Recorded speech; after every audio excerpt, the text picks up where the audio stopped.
Oh! Quase derrubei o negócio. E aí, gente, tudo bem? Bem-vindos a mais um vídeo. É o seguinte, eu tinha um quadro no Instagram que se chamava Óbvio Pra Quem, onde eu explicava coisas que pareciam óbvias, pelo menos nos meios onde a gente convive, nas conversas que a gente tem, mas que para a maioria das pessoas não é óbvio. E o tema desse vídeo de hoje, do Óbvio Pra Quem, é Milênio, Reino Milenar, o governo de 1000 anos de Jesus, que está escrito lá em Apocalipse 20. Então vi descer do céu um anjo que tinha na mão a chave do abismo, em uma grande corrente ele segurou o dragão, a antiga serpente, que é o diabo, Satanás, e o prendeu por 1000 anos. Lançou-o no abismo, fechou e pôs selo sobre ele, para que não mais enganasse as nações até que se completasse os 1000 anos. Depois disso é necessário que ele seja solto por um pouco de tempo. Vi também tronos, e nestes assentaram-se aqueles aos quais foi dada autoridade para julgar. Vi ainda as almas dos que foram decapitados por terem dado testemunho de Jesus e proclamado a palavra de Deus. Estes são os que não adoraram a besta nem a sua imagem, e não receberam a sua marca na testa e na mão. E viveram e reinaram com Cristo durante 1000 anos. Os restantes dos mortos não reviveram até que se completassem os 1000 anos. Essa é a primeira ressurreição. Bem-aventurado e santo é aquele que tem parte na primeira ressurreição. Sobre esses, a segunda morte não tem poder, pelo contrário, serão sacerdotes de Deus e de Cristo e reinarão com ele os 1000 anos. Já fui perguntar para muitas pessoas a respeito de escatologia. Algumas delas respondem, por exemplo, o que você crê com relação à escatologia? Eu sou pós-tribulacionista, ou pré-tribulacionista, ou mid-tribulacionista, sei lá. Responde sobre a volta de Jesus com relação à tribulação. Mas o evento central de expectativa e de proclamação dos profetas e dos apóstolos não era o período de grande tribulação, o período de antecedência da vinda de Jesus, mas sim a vinda de Jesus à parúzia e, mais especificamente, o tempo de restauração de todas as coisas. Então, lá em Atos 3:21, ao qual é necessário que o céu receba até os tempos da restauração de todas as coisas, de que Deus falou por boca dos seus santos profetas desde a antiguidade.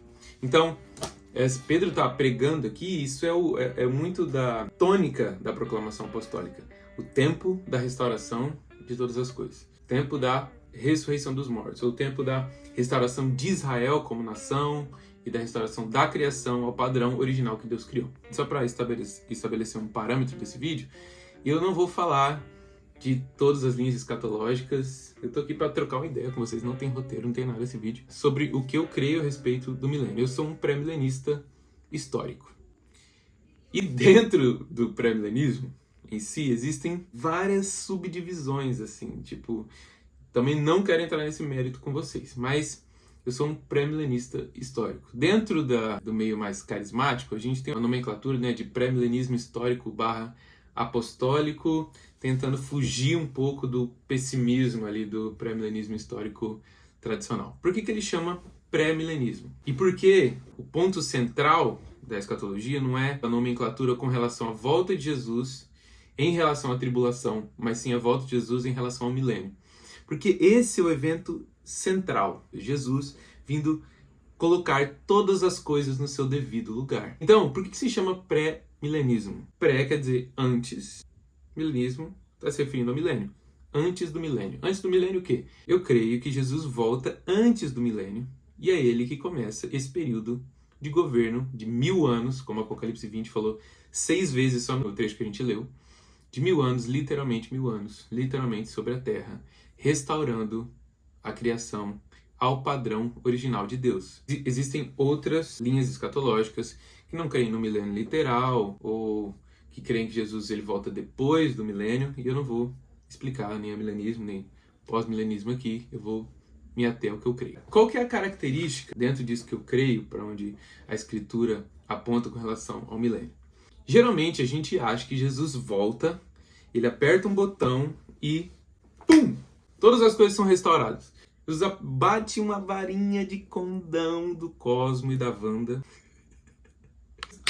Restauração de todas as coisas. Tudo é colocado no seu devido lugar. Num passe de mágica, Jesus ele restaura todas as coisas. Mas eu ouso dizer que nada no plano de Deus acontece num passe de mágica. Nada no plano de Deus acontece no apertar de um botão. Tudo no plano de Deus envolve processo. processos que vão acontecendo e vão progressivamente sendo encaminhados no plano de Deus. E no milênio não vai ser diferente. Geralmente a gente vê apresentado um modelo de duas eras, né? Essa era caída e a eternidade. Só que quando a gente olha para a Escritura, a parte da Bíblia que fala a respeito do milênio não é só Apocalipse 20. Apocalipse 20 é o único lugar onde fala explicitamente que o governo do Messias vai durar por 1000 anos. Mas eu não creio que é apenas Apocalipse 20 que tem conteúdo a respeito do milênio na Escritura. Eu creio que o Antigo Testamento está recheado de conteúdo a respeito do milênio, da restauração de todas as coisas e de um período. Como que isso é identificado? É justamente aí que eu quero entrar. Porque eu não creio que seja um modelo de duas eras. Mas nós estamos em uma era caída e o ponto final onde a Bíblia nos aponta é novos céus e nova terra, ou eternidade, ou estado eterno. Não vai existir mais morte, não vai existir mais dor. Deus, Pai, estará habitando entre os homens. A Nova Jerusalém vai estar na terra e a Trindade estará habitando na terra entre os homens. Mas entre esse ponto final para onde a Bíblia nos aponta e essa era caída, existe um período intermediário. Quando a gente olha para Isaías 65, a gente vê um exemplo disso, porque lá é descrito um tempo onde quem morrer com 100 anos vai ser considerado que morreu jovem. É uma circunstância de restauração. A gente vê em Isaías 11 também a restauração da criação, a criança brincando com a serpente, animais que eram predadores uns dos outros, convivendo naturalmente, apontando para esse lugar edênico, né? Esse retorno ao Éden. Um detalhe chama atenção porque essa pessoa, apesar de morrer com muita longevidade, ter mais longevidade, ainda morre. Calma, que eu sei que uma dúvida surgiu no seu coração. Você está se perguntando, mas os salvos, depois da vinda de Jesus, ainda vão poder morrer? Não, gente, os salvos têm corpos glorificados, como que Jesus tem. As pessoas que continuam morrendo, têm sua longevidade aumentada e tudo mais, são pessoas com corpos normais que sobreviveram à grande tribulação, sem receber a marca da besta e tudo mais. A gente não tem como se aprofundar esse assunto nesse vídeo, não tem tempo hábil. Então, vai lá no podcast, tem uma série de Mateus 24 onde eu falo sobre isso. No Novo Testamento a gente vai ver, eu não lembro o texto exatamente onde está escrito, talvez eu coloque na edição, mas que diz que o último inimigo a ser vencido é a morte. Então, é um tempo onde as coisas estão sendo restauradas, mas a morte ainda existe. Então, o milênio ele é um período intermediário, ele não é nem essa era caída e ele não é nem o estado eterno. É o processo iniciado por Jesus na ocasião da sua segunda vinda, de estabelecimento do seu reino, mas como diz em Isaías 9, o seu governo aumentará para sempre. O seu governo crescerá para sempre. Ou seja, não é um passe de mágica, não é um apertar de um botão. O governo de Jesus vai começar em Jerusalém e ele vai se expandir por toda a terra durante 1000 anos. Às vezes nos falta essa concepção do milênio como um período processual. E isso é magnífico, glorioso. Enxergar isso na Escritura, enxergar isso na promessa dos profetas, eles apontando para o futuro, para um dia de restauração, onde a gente vê muitas coisas que acontecem hoje nessa era, podendo acontecer durante esse período, mas agora redimidas, ressignificadas, não mais sujeitas à pecaminosidade, não mais sujeitas ao pecado. Dentro disso, existe uma esperança que é gerada em nós, de que o que nós fazemos hoje importa. Por exemplo, quando a gente vai para Ezequiel, capítulo 47, a gente vê um rio fluindo das portas do templo, ele sai para o lado leste do templo, um templo que é narrado de Ezequiel 40 ao 48, como vai ser a arquitetura desse templo, a adoração que acontece nesse templo, que é um templo que aponta para a restauração do tabernáculo de Davi, o lugar a partir do qual Jesus vai governar a terra durante o reino milenar. E não somente esse lugar, mas a restauração da dinastia de Davi, com o descendente de Davi, prometida em 2 Samuel 7, quando essa promessa é feita a Davi pela primeira vez. Mas em Ezequiel 47 a gente vê esse rio, que é aquele rio que vai ficando mais fundo, a água dá nos tornozelos, a água dá no joelho. E geralmente a gente vê uma espiritualização dessa passagem, né? Eu lido bem, isso não me fere. Mas o que o texto está dizendo? Que um dia vai ter um rio que flui de um trono em Jerusalém. E ao redor desse rio vão crescendo árvores que trazem vida, que trazem cura para as nações. Em um dado momento, esse rio se divide em duas partes. Metade dele vai para o mar Mediterrâneo e a outra metade vai para o Mar Morto. E diz que no Mar Morto, onde hoje as pessoas boiam de tanto sal, não tem peixe nenhum quase lá. Esses dias soltaram um vídeo de uns peixinhos no Mar Morto falando assim, a profecia está se cumprindo. Coitado dos pescadores, né? Que Ezequiel 47 fala que pescadores estarão no Mar Morto, agora o Mar Vivo, pescando. Peraí. Pesca é uma coisa dessa era. Pesca é uma coisa que as pessoas fazem agora. E a gente olha para um período de restauração. Um texto que aponta para o reino milenar no Antigo Testamento, que a gente vê esse apontamento para um período de restauração, mas coisas que acontecem nessa era continuam acontecendo durante esse período. Como isso pode ser? Cara, tudo que é feito hoje para a glória de Deus, em obediência a Jesus, pelos seus amigos, poderá continuar acontecendo na era vindoura. Eu gosto muito de um exemplo que o Joe Richardson dá no Quando o Judeu Governar o Mundo, que ele está falando exatamente sobre isso, e ele começa a falar a respeito de que tipo de arquitetura será que Jesus vai gostar no milênio. Como ele vai querer que as cidades desoladas sejam restauradas, como diz em Isaías.